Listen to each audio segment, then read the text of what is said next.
আমাদের মেহজাবিন আফুর কথা মনে আসেনি? উনি মদ লইয়া এয়ারপোর্টে ধরা খাইছেন, সাথে স্বামী ছিল। পরবর্তীতে কি হলো? ছেড়ে দেওয়া হলো। কারণ কারণ তার অট্টালিকার টাকা আছে, তার সুনাম আছে, খ্যাতি আছে। কিন্তু তার জায়গায় যদি একজন সাধারণ নাগরিক হতো, তাহলে কি হইতো বলেন? তার কি হইতো? আরে ভাই, সামান্য গাঁজার জন্য যে সাধারণ যে রিক্সা চালক থেকে শুরু করে সাধারণ নেশা আমরা গাঁজা বলি, সেটার জন্য যেভাবে অ্যাকশন করা হচ্ছে, সেভাবে মানুষের উপরে আক্রমণ করা হচ্ছে, কই উনি ধরা খাইলো এত কিছু নিয়ে? কিছু তো হইল না রে ভাই, হইব না, হইব না। কারণ কি জানেন? টাকা। টাকা রে ভাই, টাকা। টাকার কারণে টাকার কারণে মাপ পাইয়া গেছে, হইল আমাদের দেশের অবস্থা। আবার আজকে দেখলাম সিটিপির মাল। আহা, আরে ভাই, কি অবস্থা দেশের! সৎ মানুষগুলা আমাদের মাঝে নাই। আমরা চাই আমাদের রাষ্ট্রটাকে সুন্দর করে চালাক। আমরা সবাই সহযোগিতা দরকার, সবাই সহযোগিতা, অবশ্যই রাষ্ট্র ব্যবস্থাকে সহযোগিতা করতে হবে।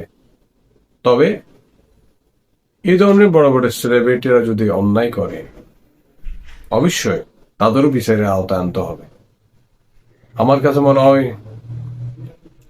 আমরা যার ভালো দিক তার ভালোটা আলোচনা করব, যার খারাপ দিক সেটাকে নিয়েও আলোচনা করার চাইতে তাকে সংশোধন করে দিতে হবে।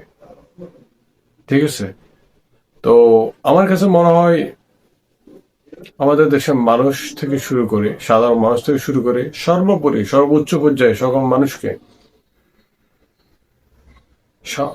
সৎ হতে হবে, দেশপ্রেমিক হতে হবে, জনপ্রেমিক হতে হবে। তাহলে আমাদের দেশ সাধারণ মানুষ নিয়ে বিচার পাবে। যে যত বড় সেলিব্রিটি হোক না কেন, তারও কিন্তু ভাই বিচার হইব, তারও কিন্তু বিচার হইব।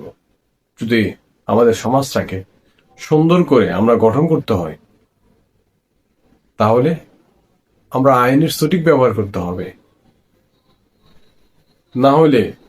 না হলে আমাদের দেশটা সুন্দরে চলবে না, চলা সম্ভব না। আমরা অতিরিক্ত স্বাধীনতা পেলে যা করি রে ভাই, ঠিক আছে? তো এই জন্য আমাদের উচিত, আমাদের অতিরিক্ত স্বাধীনতার দরকার নাই, যা প্রয়োজন তাই যথেষ্ট। কারণ অতিরিক্ত স্বাধীনতা হইলে দেশ, সমাজ, রাষ্ট্রের বিশৃঙ্খলা সৃষ্টি হয়। তা আমরা চাই আমরা সবাই মিলে এই দেশটাকে গঠন করি, দেশের কল্যাণে নিজেদেরকে সময় দিই। তাহলে শান্তিতে থাকবে এই দেশের সাধারণ মানুষ, শান্তিতে থাকতে পারবেন আপনি, শান্তিতে থাকতে পারবো আমি। কথাটা ভাই মনে রাখেন, মনে রাখেন ভাই, ভুলে যাবেন না।